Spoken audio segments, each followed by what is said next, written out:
انسانوں میں نیکی کے بڑے مختلف بلکہ متضاد تصورات جو ہیں وہ پائے جاتے ہیں۔ پہلی بات تو بڑی اہم یہ ہے کہ برے سے برا آدمی بھی نیکی کے کسی نہ کسی کام کو سر انجام دے کر اپنے ضمیر کو مطمئن کرتا ہے۔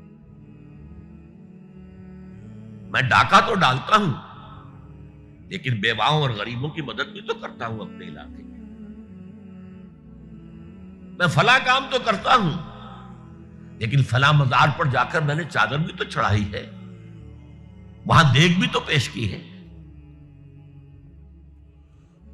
اس کی وجہ کیا ہے؟ ابھی جس چیز کا ذکر ہو رہا تھا، ضمیر، کانشنس، یہ انسان کی باطنی شخصیت کا ایک بہت اہم جز ہے۔ ضمیر کا لفظ اس معنی میں قرآن میں نہیں آیا، لیکن قرآنی اصطلاح ہے نفس لوامہ، وہ نفس جو اندر سے ملامت کرتا ہے۔ دیکھو تم نے جھوٹ بولا، تمہیں جھوٹ نہیں بولنا چاہیے تھا۔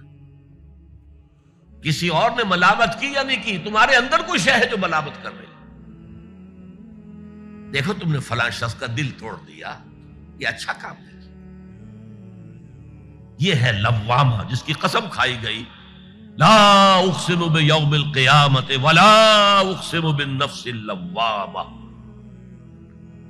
یہ نفس لوامہ ہر انسان میں ہے، اور جیسے ہمارے ظاہری وجود کے تقاضے ہیں، بھوک لگتی ہے، پیاس لگتی ہے، اسے کپڑے کی ضرورت ہے موسمی اثرات سے بچاؤ کے لیے، یہ جو مانوی شخصیت ہماری اندر ہے یہ بھی کچھ ڈیمانڈ کرتی ہے، اور انسان اپنے آپ کو مطمئن کرتا ہے، ریشنلائز کرتا ہے۔ ٹھیک ہے، یہ تو خرابیاں ہیں، لیکن میں نے یہ کام بھی تو آخر کیے ہیں نا۔ یہ انسان کی ایک لازمی ضرورت ہے، اپنے ضمیر کو مطمئن کرنا۔ اب دیکھیے ہمارے ہاں کے مختلف طبقات میں مختلف تصورات ہیں نیکی کے جو رائج ہیں۔ ہمارے ہاں ایک مذہبی طبقہ ہے جس کے نزدیک اصل اہمیت ریچولز کی ہے، عبادات کی ہے، رسومات کی ہے۔ معاملات میں وہ دھوکہ دے رہے، سودا کر کے پھر گئے، ان کے دلوں میں نرمی نہیں ہے، سائلوں کو دھتکارتے ہیں، لیکن ایک اعتبار سے بہت نیک ہے، سودی کاروبار کرتے ہیں۔ ٹھیک ہے بھائی، میں سودی کاروبار تو کرتا ہوں، میں نے مسجد میں تو بنوائی ہے، میں نے مسجد میں جھاڑ بھی تو لگوا دیا ہے، میں نے مسجد میں قالین بھی تو بچھوایا ہے۔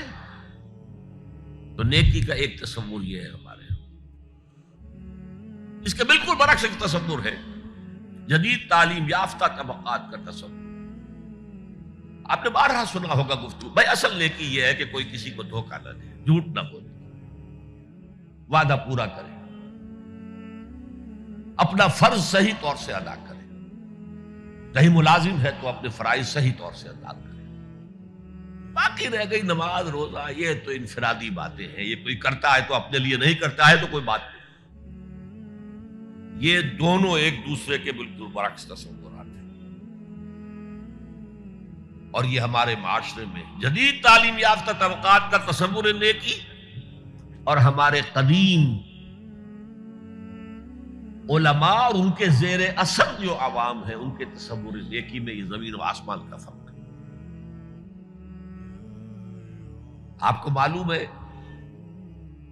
کہ اپنی جسم فروش عورتیں جو ہیں وہ بھی نیکی کا کوئی نہ کوئی کام کرتی ہیں۔ آپ دیکھیں گے محرم میں سیاہ کپڑے پہن کے جلوس کے آگے آگے جا رہی ہیں، سبیلیں لگا رہی ہیں، مختلف مزاروں میں جب عرس ہوتا ہے وہاں جاتی ہیں، دھمال کھیلتی ہیں، وہی سیاہ کپڑے پہنتے ہیں، وہ بھی اپنے آپ کو مطمئن کرتے ہیں۔ مشہور ہے ایک واقعہ شہنشاہ عالمگیر اورنگزیب کا، اس نے دلی میں گانے بجانے پر پابندی لگا دی۔ اب ظاہر بات ہے جن کا یہ پیشہ تھا ان کا دھندا ختم تو آمدنی ختم، لاکھ کوششیں کی لیکن اورنگزیب ٹس سے بس نہیں ہوا۔ انہوں نے ایک عجیب ترکیب کی. وہ دریائے جمنا بالکل ساتھ بہتا تھا، یہ اگلا اس شکل میں بنایا گیا، اب تو ذرا فاصلے پر. تو ایک کشتی میں وہ جمع ہو گئے، سازندے بھی اور ساز بھی اور گاتے بجاتے ہوئے. انہیں معلوم تھا فلاں وقت جو ہے بادشاہ جھروکے میں بیٹھ کر دریا کی سیر کرتا ہے، وہاں سے گزرے اور ایک شعر گاتے ہوئے گزرے. در کوئے نیک نامی مارا گزر نہ دارن، گر تو نمی پسندی تقدیر قدارا. در کوئے نیک نامی، یہ نیکی جو ہے یہ اس کے کوچے میں ہمارا گزر ہی نہیں ہے. در کوئے نیک نامی مارا گزر نہ دارن، یہ تو اللہ کی طرف سے فیصلہ ہے، اس کی مقرر کردہ تقدیر ہے. گر تو نمی پسندی تغییر کن قزارا، اگر تجھے پسند نہیں ہے تو تقدیر بدل دے. تو بادشاہ ہنس پڑا اور اس نے کہا کہ ٹھیک ہے بھائی، گانے بجانے کی حد تک تمہیں اجازت. تو ہر ایک طبقے کا اپنا ایک تصور ہے نیکی کا. جیسے میں نے پہلے عرض کیا، بڑے بڑے ڈاکو جو ہیں وہ اپنے علاقے کے بیواؤں یتیموں کی سرپرستی کرتے ہیں، ویسے نہایت درندگی، سفاکی، انسانی جان کی کوئی حیثیت ہی نہیں. تو نیکی اصل میں کس شے کا نام ہے، کون سی چڑیا کا نام ہے، نیکی حقیقت میں کیا ہے، وہ ہے اس آیت کا مضمون.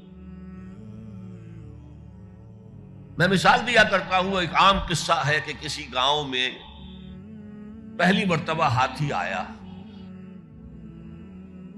اب وہاں نابینا لوگ جو تھے انہیں بھی پتہ چلا ایک عجیب جانور آیا ہے. وہ آئے اور کسی نے اس کی ٹانگ کو ٹٹولا. اس نے کہا ہاتھی ایک ستون کے مانند ہے. کسی کا اس کے کان کے اوپر ہاتھ پڑا، اس نے کہا چھاج کے مانند ہے وہ. کسی نے پیٹ کو ٹٹولا، بہت بڑا ڈھول ہے وہ. بالکل یہی معاملہ ہے نیکی کے تصور کے بارے میں. اڑائے کچھ ورق لالے نے، کچھ نرگس نے، کچھ گل نے. چمن میں ہر طرف بکھری ہوئی ہے داستان میری. کسی نے نیکی کا ایک حصہ لے لیا، کسی نے دوسرا لے لیا، کسی نے تیسرا لے لیا. وہ مکمل سراپا نیکی، حقیقی نیکی کس میں ہے، یہ ہے اس آیت کا مضمون.